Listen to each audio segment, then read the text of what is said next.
Welcome છે મિત્રો મારી ચેનલ ઉપર.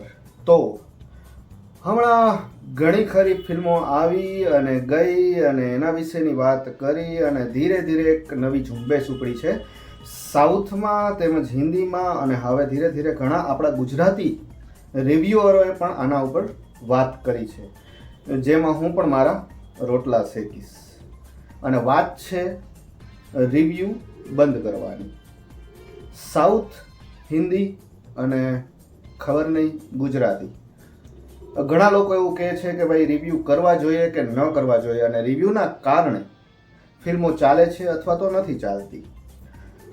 આપણા 2 કે 3 ગણા ગાંઠા જે પણ ગુજરાતીના રિવ્યુઅર છે એમાંથી ઘણાએ કીધું કે ભાઈ કરવા અથવા તો ન કરવા, એના ઉપર પોતાના પોઈન્ટ ઓફ વ્યૂ આપ્યા છે. તો બસ આ જ પોઈન્ટ ઓફ વ્યૂ ઉપર હું પણ 2-3 શબ્દો કહીશ, અને એ 2-3 શબ્દોમાં તમને જો હકીકત લાગે, તમને એમ લાગે કે ના આના ઉપર વાત કરવી જરૂરી છે, તમને એમ લાગે કે ના આમાં સાચી વાત છે અથવા તો ખોટી વાત છે, તો એ સજેશન કોમેન્ટ બોક્સમાં જરૂર કરજો. તો ચાલો વધારે ટાઈમ ન ખાતા પોઈન્ટ ટુ પોઈન્ટ આપણે વાત કરીએ કે રિવ્યૂ કરવા કે નહીં, અને રિવ્યૂ કરવા તો શા માટે અને ન કરવા તો શા માટે. પોઈન્ટ ટુ પોઈન્ટ વાત કરીએ. તો ગુજરાતી હોવાના નાતે એક વસ્તુ કન્ફર્મ છે કે ગુજરાતી હોવ અને પ્રોફિટ ના જો તો તમે ગુજરાતી નથી. પરંતુ એ સમજવું જરૂરી છે કે કળાનું ક્ષેત્ર એ પ્રોફિટનું ક્ષેત્ર પછી છે. પહેલાં તમે કળા બતાવો, કળા સારી હશે તો ધીરે ધીરે પ્રોફિટ મળશે જ. ઘણી ગુજરાતી મૂવીના હું નામ લઈ લઉં છું, જેમ કે રેવા, ચાલ જીવી લઈએ, નાડી દોષ. હાલમાં પણ જો તમે એ ગુજરાતી મૂવી થિયેટરમાં મૂકી દો અને ન ચાલે તો મને કહેજો.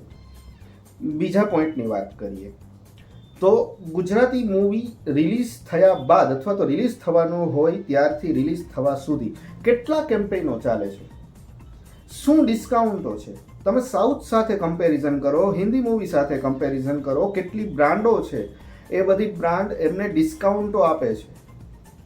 અહીં તો દિવાળીની જ વાત કરીએ, દિવાળીમાં એક જ મૂવી હતી હાહાકાર, એની સાથે સિંઘમ રિટર્ન્સ અને ભૂલ ભૂલૈયા, અને કેટલી સ્ક્રીન ગુજરાતી મૂવીને મળી. હાહાકાર એવરેજ ફિલ્મ હતી તો પણ એને કમાણી કરી. હવે તમે જ ખાલી વિચારો કે હાહાકારની સાથે જો કારખાનું, જમકુડી ફક્ત પુરુષો માટે અથવા તો ફક્ત મહિલાઓ માટે આવી કોઈ ફિલ્મ હોત તો કેટલી કમાણી કરત. કમ્પેરિઝનની વાત છે, કળાની વાત છે, પરંતુ એ ક્યાં વિચાર આવે છે. હું એવું નથી કહેતો ગુજરાતી ઇન્ડસ્ટ્રીમાં જ પ્રોબ્લેમ છે, ઇન્ડસ્ટ્રી ઘણી છે, બધામાં નાનો મોટો પ્રોબ્લેમ છે, પણ રિવ્યુઅરની વાત થાય છે, રિવ્યૂની વાત થાય છે, તો હું એવું માનું છું કે રિવ્યૂ એ અમે અમારા શોખથી કરીએ છીએ. રિવ્યૂ કોઈને નીચા પાડવા કે કોઈને ઉતારી પાડવા માટે નથી હોતા. રિવ્યૂ હોય છે કે ખરેખર શું ફીલ થયું, ખરેખર શું આનંદ આવ્યો, અને રિવ્યૂના એન્ડમાં અથવા રિવ્યૂની સાથે પણ અમે કહેતા હોઈએ છીએ કે આ મારો પોતાનો અભિપ્રાય છે, તમને કદાચ અલગ જાણવા જોવા મળે. એક ફિલ્મની હું અહીંયા વાત કરવા માંગીશ, ત્રિશા ઓન ધ રોક્સ. સિનેમામાં આવી મારા ખ્યાલથી ઘણા લોકોએ નથી જોઈ. એમેઝોન પ્રાઇમ પર આવી, એનો વોચ ટાઈમ તમે જુઓ એમેઝોન પ્રાઇમનો. હિન્દી ભાષામાં પણ ઘણા લોકોએ જોયેલી છે એ મૂવી. એ મૂવી એટલી બધી સારી નથી ટુ બી ઓનેસ્ટ, પણ કંઈક નવું છે એટલે લોકોએ જોઈ છે, લોકોએ નિહાળી છે. હવે ગુજરાતી સિનેમાનો બીજો મોટો પ્રોબ્લેમ કહી દઉં, રાડો ફિલ્મ થિયેટરમાં ક્યારે આવી હતી અને ઓટીટીમાં ક્યારે આવી. ગુજરાતી ફિલ્મ કારખાનું આવીને વહી ગઈ, હજી ઓટીટીમાં નથી આવી, જ્યારે જમકુડી આવી ગઈ. તો પહેલાં તો ગુજરાતી ઓડિયન્સને આવકારવા માટે, ગુજરાતી ઓડિયન્સને તમારે ખેંચવા હોય તો આપણે શું કરવું પડે, તો જે ફિલ્મ જ્યાં સુધી યાદ રહે એ પહેલાં ઓટીટીમાં આપવી જરૂરી છે. હિન્દી સિનેમા લઈ લો કે બીજી કોઈ પણ સાઉથ સિનેમા કે ગમે એ લઈ લો, મારું એવું માનવું છે કે પહેલાં એટ્રેક્શન હોવું જોઈએ. આજે આપણે ભારતમાં 70% હું માનું છું કે મિડલ ક્લાસ વર્ગ છે કે જે ખોટા ખર્ચા નહીં જ કરે. 200 રૂપિયાની ફિલ્મ જોવી, જે સારી છે કે નહીં એ એને જાણવું જરૂરી છે. ₹200 નાખતા પહેલા એના પરિવાર સાથે જાય છે, પરિવારમાં 3 જણા તો હોવાના જ, ₹600 નાખતા પહેલા એ 10 વાર વિચારશે. ઓટીટીમાં આવશે તો એને એનું પરિવાર જોશે, અને જો સારું લાગશે તો એ બીજી વાર જાશે, ત્રીજી વાર જાશે, ચોથી વાર જાશે, પરંતુ કામ સારું લાગવું જોઈએ. આજે હું અને મારા મિત્ર, ઘણા મિત્રો છે કે જે ઘણી ફિલ્મો જોતા, ઘણી ન જોતા. આજે હું એક નાડી દોસ્તનું ઉદાહરણ આપીશ કે રોનક કામદાર, જેને હું પહેલાં ન ઓળખતો, કસુંબામાં શ્રદ્ધા ડાંગર, એની પહેલાં આપણે હલ્લારોમાં શ્રદ્ધા ડાંગર, એને હું બહુ ઝાઝું ન ઓળખતો, પણ અત્યારે હું એવું કહી શકું કે એ લોકો, અમે બધા એના ફેન થઈ ગયા છીએ. અને હા, એમનું ગમે એવું મૂવી આવશે અમે જોશું, એનું કારણ હશે કંઈક.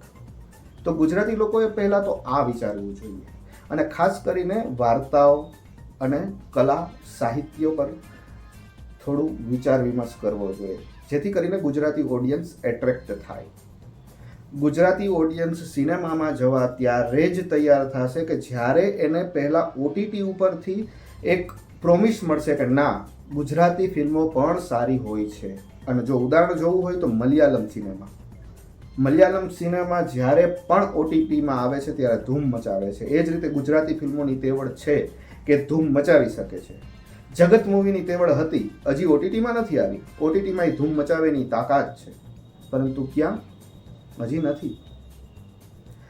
ગુજરાતી મૂવીને ઓટીટીમાં જલ્દીથી લઈ આવો, જેથી કરીને ઓડિયન્સ આકર્ષાય, ઓડિયન્સ જોવે, ત્યારે ગુજરાતી મૂવી થિયેટરમાં પણ આગળ જશે.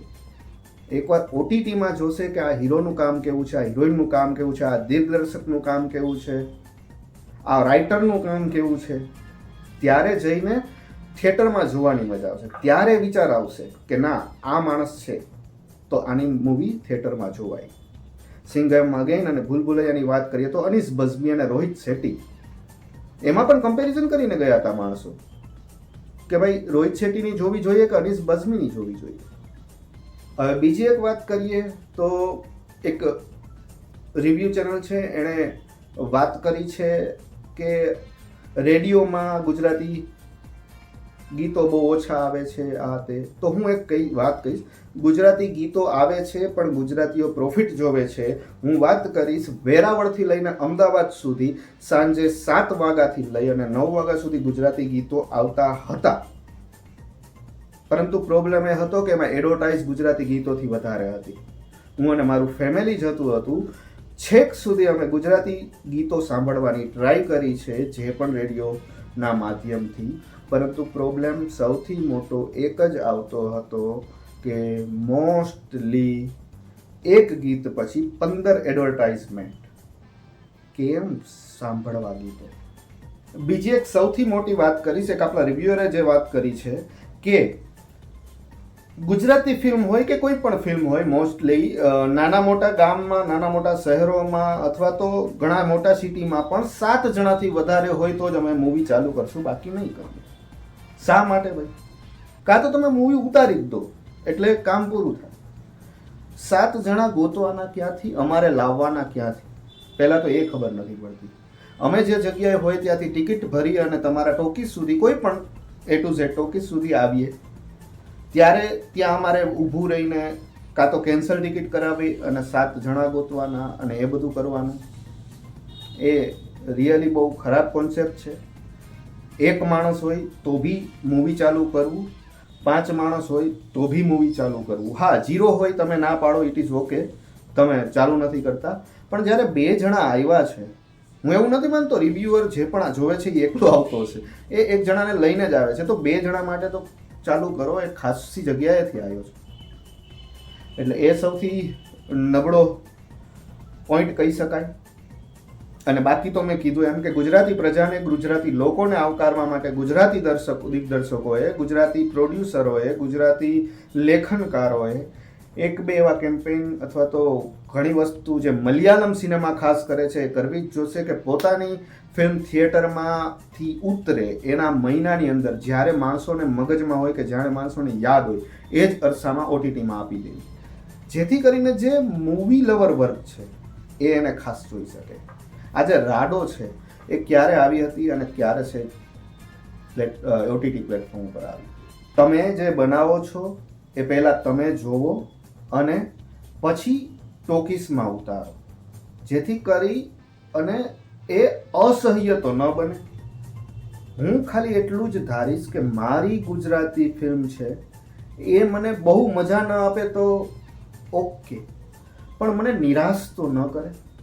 જે સબસિડીની વાતો છે, જાજી મને અંદર ડિટેલ્સમાં હું નહીં પડું, પરંતુ જ્યારે તમે કંઈ 5 રૂપિયા ખર્ચો છો તો સામે 2.5 રૂપિયા આપવાનું રાખો. મારે 5 નથી જોતા, 5ના 50 આપો તો સારું છે, 5ના 5 આપી શકો તો સારું છે, પણ 2.5 તો આપો. મારી એક જ પ્રાર્થના રહેશે કે કલા અને સાહિત્યને વધારે અને પ્રોફિટને ઓછો ભાર આપો.